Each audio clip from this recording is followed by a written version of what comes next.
Welcome. In front of me is a Redmi 9AT, and today I'll show you how to enable the Do Not Disturb mode, and also set it up. So, to get started, let's pull down our notification panel and find the toggle, which for me looks like it's on the second page right here. Now it just goes by the shortcut DND for Do Not Disturb. And once you find it, you can simply tap on it to enable it with its default parameters, or you can hold it.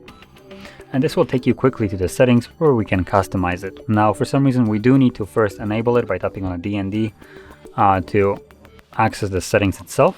But once you do, you have options like allow incoming calls. Now, by default, it looks to be none, so no one can call us, but we can change it to everyone, contacts, or favorite contacts.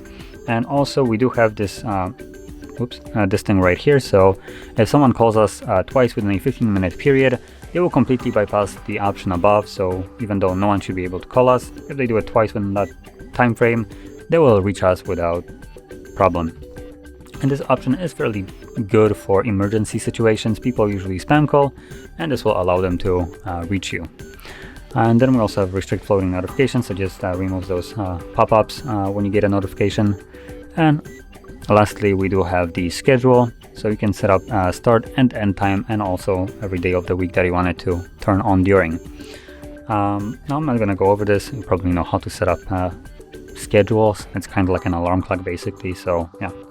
Now anyway, once you set it all up the way you want it, you can simply leave this area, and this time around you can just tap on the Do Not Disturb mode to enable it or disable it.